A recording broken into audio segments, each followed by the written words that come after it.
معلوم ہوا کہ اللہ کا معاملہ جس قوم سے بھی ہے کووننٹ ہے، وہ میثاق ہے ہمارا اللہ کے ساتھ، میثاق قرآن ہے ہمارا، ان کا میثاق تورات تھی، پکڑو اس کو، خذوا ما آتیناکم بقوۃ، پکڑو اس کو مضبوطی کے ساتھ جو ہم نے تمہیں دیا ہے، اگر اس سے بے وفائی کرو گے تو ہم سے کوئی تعلق نہیں، بلکہ تم مجرم ہو گے اصل۔ باقی لوگوں کے پاس تو کتاب ہے نہیں، شریعت ہے نہیں، دین ہے نہیں، ان کو تو پہنچانا تمہارے ذمہ تھا، تم تو ان کو کیا پہنچاتے، خود اس سے بے وفائی کر بیٹھے ہو، لہذا ساری دنیا کی گمراہی کی ذمہ داری بھی تمہارے کندھوں پر ہے۔ یہ ہے وہ جو جس کی بنا پر سزا ملے گی، سزا کے مستحق ہیں ہم، اور ہم میں سب سے بڑھ کر عرب ہے، جن کی مادری زبان عربی ہے، جن کو صرف نحو پڑھنے کی ضرورت نہیں قرآن سمجھنے کے لیے، وہ تو از دل خیزت بر دل ریزت براہ راست کمیونیکیشن قرآن سے ہو رہی ہے، وہ بے وفائی کریں تو ظاہر بات ہے مہا مجرم لوگ ہیں۔ لیکن پھر غیر عرب مسلمانوں میں اس وقت روئے ارضی پر سب سے بڑی مجرم قوم 10 کروڑ مغربی پاکستان، یہ میں ڈنکے کی چوٹ کہہ رہا ہوں اور بہت عرصے سے کہہ رہا ہوں، اس لیے کہ ہم وہ لوگ ہیں کہ جنہوں نے اسلام کے نام پر ملک بنایا، کوئی ملک دوسرا دنیا میں اس وقت اسلام کے نام پر نہیں بنا، ہم وہ لوگ ہیں پاکستان بنانے کے لیے لاکھوں جانیں مسلمانوں کی کلمہ گوؤں کی گئی اور ہزاروں عصمتیں لوٹی، اور نہ معلوم کتنی مسلمان لڑکیاں اور عورتیں جو ہے رہ گئی پھر بھی ہمیشہ سکھوں کے پاس، اور وہ آئی نہیں پاکستان اس اسلام کے نام پر۔ اور کیا کیا ہم نے، 46 برس ہو گئے اس کہاں اسلام۔ لہذا اس سے بڑی مجرم قوم عربوں کے بعد ہم یہ کہہ سکتے ہیں ہمارا عام آدمی قرآن نہیں پڑھتا، قرآن جانتا نہیں، ٹھیک ہے وہ پلی ہے اس میں کچھ، اس اعتبار سے وہ کے بعد تو پر ہمارا ہے، لیکن باقی پوری دنیا کے مسلمانوں سے بڑھ کر جلیب، اور ہم اصل میں نہ صرف یہ کہ خود اپنے حصے کے مجرم ہیں، بھارت کے مسلمانوں کا بھی سارا وبال ہماری گردن۔ آج میں چاہتا ہوں کہ اس کو آپ اچھی طرح نوٹ کر لیں۔ بھارت کے مسلمانوں نے جسے آپ فرض کفایہ کہتے ہیں، نماز جنازہ فرض کفایہ، چند لوگوں نے بھی کسی مسلمان کی نماز پڑھ لی تو سب کی طرف سے ادا ہو، کسی نے بھی نہیں پڑھی تو سب مجرم ہو جائے، مستی کے سب لوگ مجرم ہیں۔ بھارت کے مسلمانوں نے فرض کفایہ ادا کیا جب پاکستان بنوا دیا آپ کو، اور اس کی قیمت آج بھی وہ دے رہے ہیں، کھلے نعرے لگ رہے ہیں، مسلمان کے 2 استھان، پاکستان یا قبرستان، تیسرا کوئی جگہ۔ ڈنکے کی چوٹ کہا بابری مسجد کے بعد ایل کے اڈوانی نے، ہم ساری مسجدیں گرا دیں گے ہندوستان، کوئی مسجد باقی نہیں کرے، ڈنکے کی چوٹ اعلانیہ، یہ سب کچھ ہو رہا ہے، اور یہ نعرے تو نہ معلوم کب سے لگے، اور نہ معلوم کب سے میں یہاں ان مسجدوں کے اندر بھی اور اپنی تقریروں میں غور کرتا رہا کہ کیا وہاں ہو رہا ہے، لیکن ہمارے تو کان پر یوں نہیں رنگتی، ہمارے تو وہی دھندے ہیں، وہی کاروبار ہے، اپنا بزنس ہے، اس کے سارے مسئلے ہیں، اس کی اپنی بلڈنگیں ہیں، اپنی موٹریں ہیں، اپنے ٹیلی ویژن ہے، اپنے کئی کورسز کے ڈنرز ہیں، اللہ خیر ستا ہمیں بحث کیا ہے اسلام سے؟ تو بتائیے ہم سے بڑا مجرم کون ہوگا؟ آج جو کچھ ہندوستانی مسلمان پر بیت رہی اس کا جرم ہمارے کندھے پر۔ یہ میں جذباتی انداز میں نہیں کہہ رہا، میں تو 2 اور 2 4 کی طرح ثابت کر سکتا ہوں۔ انہوں نے فرض کفایہ ادا کر دیا، اور اس وقت یاد کیجئے مولانا ابوالکلام آزاد، مولانا مدنی، جمعیت علماء ہند کے علماء اپنے تقدس اور اپنے تدین اور اپنے تقویٰ کے اعتبار سے انکوسچنیبل، کوئی شک و شبہ نہیں ہو سکتا ان کی دیت پر اور ان کے تقویٰ پر اور کردار پر، انہوں نے کیا کہا تھا؟ یہی کہا تھا کہ یہ پاکستان بنا کر تم مسلمانان ہند کو 3 حصوں میں تقسیم کر دو۔ 3 میں کہا تھا، 2 میں نہیں، 3۔ حالانکہ بظاہر تو ایک پاکستان بن رہا تھا، لیکن یہ مولانا ابوالکلام آزاد کے الفاظ تھے کہ 25 برس سے زیادہ یہ 2 خطے یکجا نہیں رہ سکتے، اور 25 برس کیا 24.25 برس میں ٹوٹ گیا پاکستان، 25 برس پورے نہیں ہوئے، اور ان کے الفاظ تھے کہ 25 برس سے زائد جمع نہیں رہ سکتے، 24.25 برس میں ختم ہو گئے۔ 16 دسمبر 1971 کو پاکستان ختم ہو گیا کہ نہیں؟ 71 کو۔ بہرحال نوٹ کرنے کی بات ہے، انہوں نے، ہم نے کیا کہا تھا؟ میں بھی مسلم لیگی تھا، میں نے بھی نعرے لگائے، چاہے غیر شعوری دور تھا، ہائی اسکول اسٹوڈنٹ تھا، پاکستان کا مطلب کیا، لا الہ الا اللہ، فلک شگاف نعرے لگائے، اور نوائے وقت کا پرچہ انتظار کرتے تھے اسٹیشن پر کھڑے ہو کے، حصار ریلوے اسٹیشن پر، کہ ہم گاڑی آئی اور اب نوائے وقت لیا اور پھیل گئے پورے شہر میں اس کو پہنچانے کے لیے۔ ہم کیا کہا کرتے تھے؟ ارے نہیں، 2 طرف سے پاکستان جو ہے مضبوط پاکستان ہوگا، ہندوستان میں کسی ہندو کو جرت ہوگی مسلمان کے لیے کوئی میلی نگاہ سے دیکھ رہا؟ وہ سارے خواب کہاں گئے؟ وہ تو ہر ہوئے، وہ 2 طرف کا جفا تھا وہ تو ختم ہوا، اس لیے کہ وہ زنبور تو اب رہا ہی نہیں، تو کھل گئی۔ نوٹ ہی ختم ہوئی وہ مشرقی پاکستان.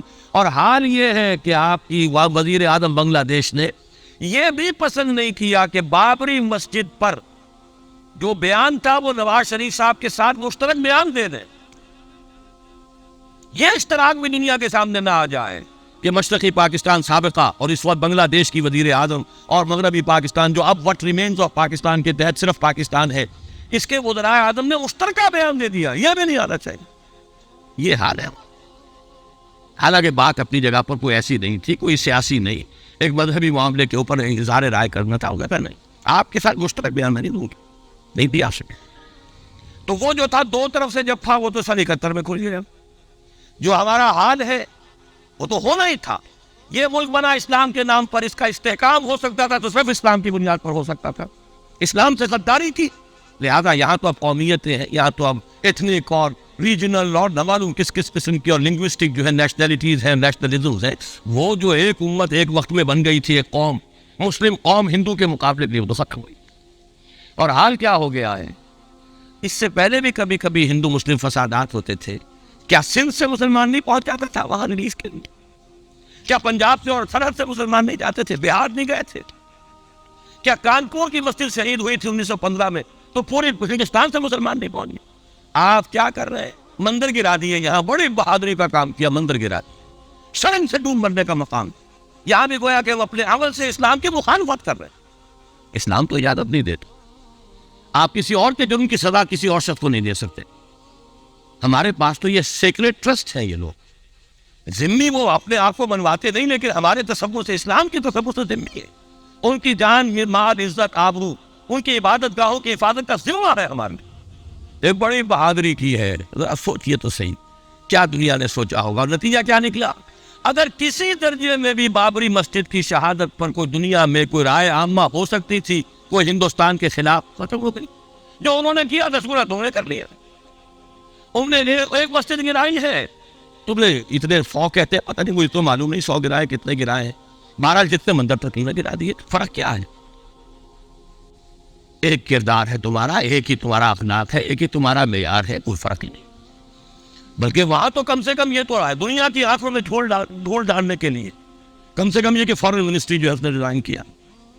ہم نے مان لیا کہ ہم نہیں کر سکے، ہم مجبور. حالانکہ سب ان کی اجازت سے ہوا ہے، بلکہ ان کی میری بات سے ہوا. لیکن یہ کہ کلیان سنگھ نے فوراً استعفیٰ دے دیا، منسٹری ختم. پھر وہ بھارت کی مرکزی حکومت نے اور بھی پارٹیز کو بھی بین کر دیا. اور اس کے بعد یہ ہے کہ انہوں نے حکومتیں بھی 3 اور صوبوں کی توڑ دی. وہ تو سرخرو ہو گئے پوری دنیا کی جو رائے آفا ہے. ہم اور اس کے سوا کیا کر سکتے؟ ہمارا ایک دستور ہے، دستور میں جو بھی صوبائی حکومت ہوتی ہے اس کی اجازت کے بغیر ہم فوج بھیج نہیں سکتے. وہاں پہ صوبائی حکومت تھی، اس نے ہمیں یقین دہانی کرائی تھی. سپریم کورٹ کو بھی یقین دہانی کرا دی تھی کہ مسجد کو کچھ نہیں ہوگا. تو ہم تو اس کے اوپر ڈیپینڈ کر رہے تھے. ہے سب جھوٹ، سب کو پتا تھا جو کچھ ہوگا. اندر خانے میری بھگت تھی. لیکن یہ ہے کہ کم سے کم انہوں نے فیس سیونگ کے لیے ان کے پاس مواد موجود ہے. آپ کے پاس تو وہ بھی نہیں. آپ کے تو اخبارات میں لکھا ہے کہ کارپوریشنز کے ٹریکٹرز جو ہے گئے ہیں گرانے کے لیے. اور وہ ذرا جو ہے ایک وزیر کا نادر پرویز کا تو نام آیا ہے، اخبار میں خبر تھی، ہم نے بھی پڑھی تھی، فوٹو بھی دیکھا تھا کہ وہ خود ہاتھ میں پھاوڑا لے کر جو ہے وہ منظر گرانے کے لیے چلے. یہ جو صورتحال ہے جان لیجئے. اس وقت میں آپ کو بتانا چاہتا ہوں ہندوستان کے مسلمان پر تو جو قیامت بیت رہی ہے. میں نے اپنا ایک تاثر کچھ عرصے پہلے یہاں پہ بیان کیا تھا، رہا ہے میرا تاثر. اور وہ ہے اصل میں وہ لاسٹ سپر جو ہے انجیل میں جس کا تذکرہ ہے حضرت مسیح علیہ السلام نے جو آخری کھانا رفع سماوی سے قبل کھایا ہے اس باغ میں جہاں روپوش تھے اپنے حواریین کے ساتھ. تو اس میں یہ الفاظ آئے ہیں، میں نہیں جانتا صحیح ہے غلط ہے، وہ ایک علیحدہ بات ہے کہ آپ نے وہ روٹی توڑی اور کہا کھاؤ، eat and this is my flesh, یہ میرا گوشت ہے، کھاؤ. اور اس کو کہتے ہیں وائن، کوئی مشروب ہوگا جو بھی ہوگا، دادا کا پیو، drink and this is my blood. میرا احساس ہمیشہ یہ رہا ہے. اس کے بعد کچھ مان پڑ گیا جب یہاں مسلمان نے یہاں مارا ہے اور کچلا ہے اور زندہ آگ میں جلایا، پھر بات ختم ہو گئی. میرے دل کے اوپر سے وہ احساس ختم ہو گیا. وہاں ہندو کے ہاتھوں جب مسلمان کے ساتھ یہ کچھ ہوتا تھا تو پھر جب میں کھانا کھاتا تھا محسوس کرتا تھا کہ میں ہندوستانی مسلمان کا گوشت کھا رہا ہوں اور ہندوستانی مسلمان کا خون پی رہا ہوں. یہ ہمیں عیش جو یہاں حاصل ہے، جو آرام حاصل ہے، جو ہمیں یہاں پر سہولتیں حاصل ہیں، جو معاشی اس کی کاسٹ پر ہے. اس نے آپ کو یہ ملک لے کر دیا اور آج تک اس کی قیمت ادا کر رہے ہیں. اور ہم جو ہے عیش کر رہے ہیں, گل چھرے اڑا رہے ہیں. یا جس کے پاس 2 پیسے ہو گئے برقع اتار کے اس نے پھینک دیا. یہ معلوم ہوتا ہے کہ یہ تو مفلسی کو چھپانے کا ذریعہ تھا. 4 پیسے ہو, اچھے کپڑے پہنے ہوئے ہو, میک اپ صحیح کیا ہوا ہو, تو پھر برقعے کی کیا ضرورت ہے؟ اور میں نے شاید سنا ہے آپ کو, مجھ سے تو چند لڑکیوں نے یہ الفاظ کہے پاتا ہے. میں جب پریکٹس کرتا تھا منگول لاہور میں کرشن نگر میں, تو ایک گھرانے کی, اور مجھے معلوم ہوا کہ ان کے والد انتہائی نیک تہجد گزار. کئی لڑکیاں تھیں بہنیں, ایک ہی تقریباً عمر 200 سے 1.5 سال کی. کبھی وہ آتی تھی کلینک میں میرے تو برقعے سمیت, کبھی آ رہی ہیں تو بغیر برقعے کے. میں نے پوچھا یہ کیا تماشا ہے آپ لوگوں کا, کبھی بغیر برقعے کے کبھی برقعے سمیت. صاف جواب دیا. میں ان کے الفاظ کوٹ اینڈ کوٹ میں ان کے الفاظ کوٹ کر رہا ہوں. ڈاکٹر صاحب جب ہمیں کوئی میک اپ کرنے کا, کپڑے بدلنے کا موقع نہیں ملتا تو ہم برقعہ پہن لیتے, اور جب ہمیں موقع ملتا پھر ہم برقعہ کہے کو. تو گویا کہ اس کو چھپانے کا ذریعہ برقعہ ہے کہ کپڑے میلے ہیں, میک اپ نہیں کیا تو لہذا برقعہ پہنتے. یہ ہے حال پاکستان میں اسلام کا جو ہم نے بنایا ہے. تو میں جو کچھ دیکھ رہا ہوں وہ یہ ہے کہ ہندوستان میں تو قیامت, اب وہاں جو آفیشیل فگرز ہے 1000 1200 کتنے ہیں, لیکن کم سے کم 10,000 آدمی, اور اب یہ چین ہے فسادات کی. کل کے اخبار میں احمد آباد کی تھی, کبھی کہیں ہے کبھی کہیں ہے. اور واقعہ یہ ہے کہ تبصرے یہ ہو رہے ہیں کہ ہندو فنڈامنٹلزم از آن دی رائز. یہ جو کچھ ہوا ہے, جتنا بھی اس کے اندر ان کو گرایا گیا ہے, ان کی حکومتیں گرائی گئی ہے, اس سے انہیں تقویت حاصل ہے. They are getting stronger and stronger. Congress کے لیے اب اپنی جو ہے جان بچانی مشکل ہے, اور اس وقت سب سے بڑا ان کے لیے جو ہو گیا وہ یہ ہے کہ وہ کمیونسٹوں کی سپورٹ کے بغیر چل نہیں سکتے. اور کمیونسٹ جو ہے وہ ان کی جو اس وقت وہ امریکہ کے زیر اثر جو اپنے اکنامک پالیسیز چینج کر رہے ہیں اس کا ساتھ دینے کو تیار نہیں تھے. جبکہ ادھر جو ہے وہ بالکل جو ہندو ذہن ہے وہاں کا ریوائولسٹ ذہن وہ پوری طریقے سے پائے. تو اب اس وقت میں اس کے حوالے سے عرض کر رہا ہوں کہ ہندوستان اور پھر پاکستان کو علیحدہ نہ سمجھیے, اس لیے کہ ہندوستان کو اگر انہوں نے مسلمانوں سے یا اسلام سے خالی کرا لیا تو پھر ان کے بعد ان کا ٹارگٹ جو ہے پاکستان تو ہے ہی ہے. ہم تو ان کے ٹارگٹ نمبر 1 ہیں. ذہناً انہوں نے کبھی پاکستان کو تسلیم نہیں دیا. اور ہمارا ساتھی ہے کون؟ اللہ پر تو نہ یقین نہ اس سے ہمارا تعلق. جو معاملہ نہ دارت سفن آشنا نہ باشد. اللہ سے تعلق کیا ہے ہمارا؟ اللہ سے کون سی دوستی ہے؟ اللہ کیوں ساتھ ہے ہمارا؟ ہم تو مجرم ہے نمبر 1 اس کے. اور باقی دنیا میں جن پر سہارا تھا, جن پہ تکیہ تھا, وہی پتے ہوا دے رہے تھے. وہ تو بالکل امریکہ کی پالیسی معلوم ہوتی ہے کہ ہمیں تو ہاتھ پاؤں باندھ کر جیسے ہندو کے سامنے ڈال دیا. کبھی وہ ٹیررسٹ اسٹیٹ قرار دینے کی دھمکی آ جاتی ہے, فیلرز کی شکل میں آ جاتی ہے. یہ فیلرز دیے جاتے ہیں اس لیے تاکہ بات پہنچ جائے. اگر صرف بات اس طریقے سے انڈائریکٹلی پہنچنے سے مطلوبہ مقصد حاصل ہو جائے تو خامخواہ براہ راست کہنے کی ضرورت کیا ہے؟ مطلب تو حاصل ہو. سب نے سجدہ صاحب کیا ہوا ہے. ہمارے ہاں ہر ادارہ سجدہ صاحب کر چکا امریکہ کے سامنے, ٹوٹل سرنڈر. اور یہ بات جو قاضی حسین احمد صاحب کہہ رہے ہیں 100% درست ہے, 100% درست ہے.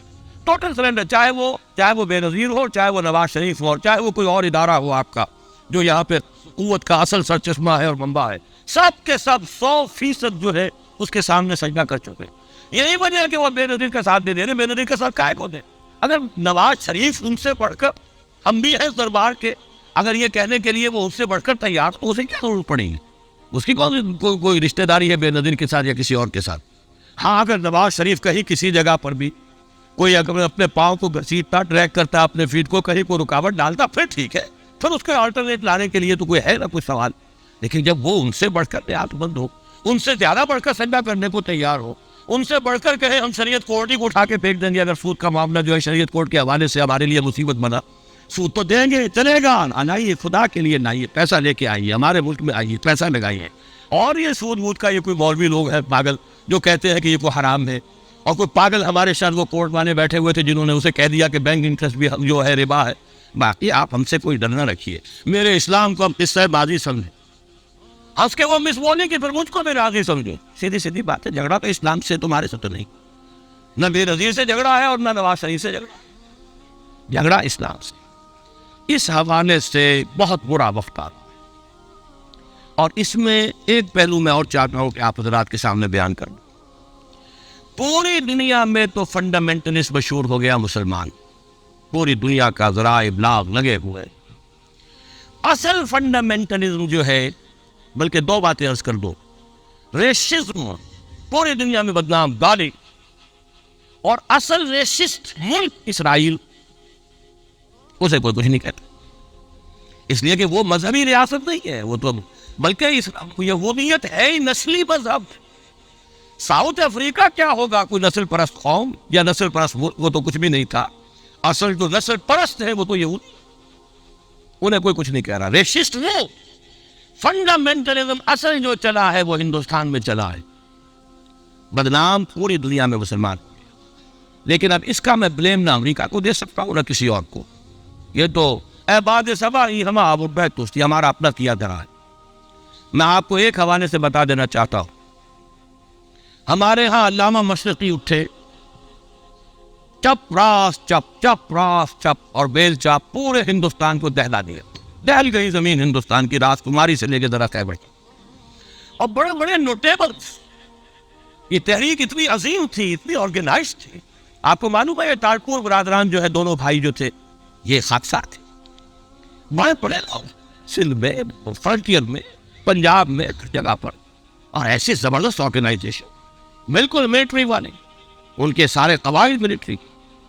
لیکن ہوا کیا، آر ایس ایس 1925 میں قائم ہوئی ہے، اسی کے رد عمل میں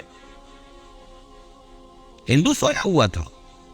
انہوں نے دیکھا یہ مسئلہ اٹھ گیا ہے، اتنا زبردست اٹھ گیا ہے، اس زور شور کے ساتھ اٹھ گیا ہے، اس کی چپ راست جو ہے وہ زمین جو ہے لرز رہی ہے، اس سے تو اٹھنا پڑے گا نا۔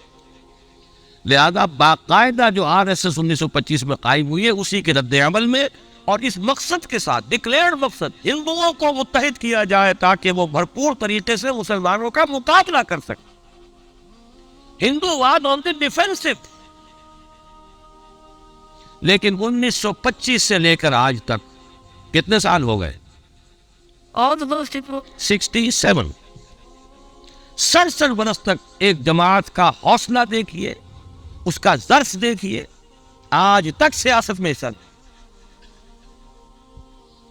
پاور پالیٹکس سے کوئی تعلق۔ 67 لانگ ایئرس، اتنی فالوئنگ ہے کہ ویسٹ میں تو اتنی موٹی موٹی کتابیں چھپی ہے، شکاگو یونیورسٹی سے اتنی موٹی کتاب تھی، برادرہڈ ان سیفرن، آر ایس ایس کے اوپر ڈاکومنٹ۔ 25 لاکھ ان کا اس وقت کارڈر موجود ہے جو کہ ان کا ٹرین ہے، وارنٹ۔ لیکن وہ جماعت الیکشن میں نہیں آئی۔ کچھ اپنے اثر تحت کچھ اور لوگوں کو لڑو، اور آپ نے نام بھی نہیں سنا ہوگا، اس کے 3 امیر یا گرو جو ہے گزر چکے ہیں، تیسرا ہے اس وقت۔ پہلا ڈاکٹر بانی رام ہیجواڑ، کسی نے نام سنا ہے؟ کوئی پرسنل پبلسٹی کی کوشش کی، کام۔ دوسرا مہادیو گولوالکر کون ہے؟ کسی نے نام بھی نہیں سنا۔ اس وقت کون ہے؟ بالا صاحب دیورس۔ یہ 3 ان کی عمارتیں کہہ لیں یا جو بھی کہہ لیں، خلافتیں ہیں جو آئی ہیں، اور ایسا منظم نظام ہے، لیکن کہیں سیاست نہیں۔ ہمارا فنڈامنٹلسٹ سیاست کے میدان میں آ کے زیرو ہو چکا۔ پہلے تو علامہ مشرقی اٹھے تھے، وہ تو ویسے ہی ایک جوش کے اندر آ کر ایک خاص جذباتی کیفیت میں اپنی موومنٹ کو کال آف کر کے بیٹھ گئے۔ 10 لاکھ آدمی، غالباً 10 لاکھ کی فگر تھی، 10 لاکھ یا 1 لاکھ اتنے بھی تھے، میں فگر کے بارے میں نہیں کہہ سکتا، دلی میں جمع نہیں ہوں گے تو میں پارٹی کو ڈسبینڈ کروں۔ وہ چند افراد کی کمی رہ گئی تھی اس فگر سے، تو اسی حصے میں آ کر پارٹی ڈسبینڈ، ختم۔ اب وہ خاکسار ہمارے ہاں تو رہ گئے، کبھی کسی خاص سیریمنی کے موقع پر کچھ سلامی دینے کے لیے چپراس کرتے آ جاتے ہیں بیچارے، وہ ان کی تو کوئی نام و نشان بس اس معنی میں ہے کہیں، اللہ نہ ہے۔ اصل فنڈامنٹلسٹ آرگنائزیشن جماعت اسلامی ابھری، لیکن اس نے پاکستان میں آتی پاور پالیٹکس کے اس میں اندر اپنے آپ کو دفن کر کے زیرو کر، وہاں یہ معاملہ چل۔ یہ ہے اصل میں جو فرق آپ کو سمجھنا آتا ہے۔ یہ 1925، یہ جو دوسری جماعتیں ہیں، وی ایچ پی ہے، وشوا ہندو پریشد، یہ اس کی ایک ذیلی تنظیم ہے، جیسے جماعت اسلامی کی ذیلی تنظیمیں ہیں، اسی طرح کی ذیلی تنظیم۔ آر ایس ایس خود کبھی نہیں آئی پالیٹکس، اور 2 مرتبہ تاریخ میں اس کو بین کیا جا چکا ہے ہندوستان میں، کیونکہ آر ایس ایس کا آدمی تھا جس نے گاندھی کو ایسیسینیٹ کیا تھا 1948 میں، دی پارٹی واز بین۔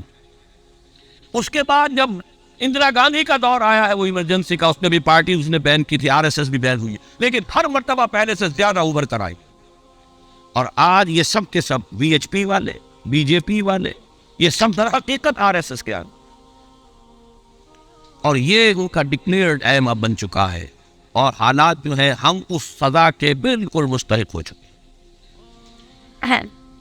اس یہاں سے کبھی ہم نے کنارہ نہ کیا، لیکن تیری رحمت نے گوارا نہ کیا. یہ تو ہو سکتا ہے اب بھی ہم اسی اللہ کی رحمت پر تو ادھار کھا سکتے ہیں. لیکن واقعہ یہ ہے کہ ہم اس سزا کے بالکل مجرم ہو چکے ہیں اور مستحق بن چکے ہیں. اور نظر یہ آ رہا ہے کہ اب حالات ہمارے لیے زیادہ سے زیادہ پیچیدہ سے پیچیدہ، مشکل سے مشکل اور زیادہ سے زیادہ جو ہے گمبھیر ہوتے چلے جا رہے ہیں. بھارت میں ہندو فنڈامنٹلزم بڑی تیزی کے ساتھ ایک طوفانی شکل کے اندر آیا، اور بھارت میں تو مسلمان تنظیم کوئی ہے ہی نہیں. آپ کے شاید علم میں آیا 2 جماعتیں بین کر دی. جماعت اسلامی بین. ارے جماعت اسلامی بھارت کی جو اصل جماعت ہے وہ تو ایک علمی کام کرنے والی، دعوتی کام کرنے والی، قرآن مجید کے تراجم شائع کی سیاست میں تو ہے ہی نہیں ہوا. لیکن یہ کہ اس کا اور سوال ہی پیدا نہیں ہوتا ٹیررزم کا یا کسی درجے میں بھی کوئی اس طرح کی ایکٹیویٹی جماعت اسلامی. لیکن وہ ہے نا کہ وہ ترازو کا ایک پڑا، اگر ادھر 3 کو بین کیا تو ادھر بھی 2 تو ہو کم سے کم. وہ جماعت اسلامی بین. ہاں کشمیر میں جماعت اسلامی کا ایک رول ہے، لیکن کشمیر کی جماعت اسلامی علیحدہ جماعت اسلامی، وہ ہندوستان کی جماعت اسلامی سے اس کا تعلق نہیں. جیسے پاکستان کی جماعت اسلامی، مشرقی پاکستان یا بنگلہ دیش کی جماعت اسلامی، ہندوستان کی جماعت اسلامی اور کشمیر کی یہ 4 علیحدہ ہے بالکل، ان کا آپس میں تنظیمی رابطہ کوئی نہیں. کشمیر کی جماعت اسلامی یقیناً ہے، اور یہ سمجھتا ہوں میں، اور یہ صحیح بات ہے، بعض تبصرہ نگاروں نے لکھی بھی ہے کہ اصل میں اس وار سے انہوں نے کشمیر کے مسئلے میں جب یہ بین کیا ہے وہاں کی 3 ہندو جماعتوں کو، تو اس کے ساتھ ہی 2 مسلمانوں کو ایک لپیٹ میں لے کر پارٹیز کو، تو کشمیر میں جو جماعت اسلامی چونکہ ابھی تک وہ بین نہیں تھی، اور جماعت اسلامی کا آرگنائزیشنل جو ہے بیکنگ مل رہی تھی حزب المجاہدین کو، جو وہاں پر جو بھی اس وقت جو جد و جہد کر رہی ہے، لہذا اس کو کمزور کرنے کے لیے کیا ہے. لیکن یہ کہ ہندوستان میں کوئی مسلمانوں کی لیڈرشپ ہے ہی. سارے قائدین تو پاکستان بنا کے پاکستان آ گئے تھے، رہ تو گئے تھے وہاں پہ وہی جمعیت علماء ہند کے لوگ. اس وقت بھی سنبھالا ہے تو انہوں نے سنبھالا، مولانا حفظ الرحمان سے آرمی نے سنبھالا ہے، مولانا ابوالکلام آزاد نے کچھ سنبھالا دیا جتنا بھی دے سکے. باقی مسلم لیگی تو سبھی آ گئے تھے وہاں سے رہ کر گیا لے دے کر. مدراس میں کوئی 1-2 اور کیرالہ کے اندر. کیرالہ میں البتہ یہ کہ راشٹریہ سیوک سنگھ کے مقابلے میں مسلم سیوک سنگھ قائم کیا گیا، اور وہ کام بہت اچھا کر رہے ہیں. لیکن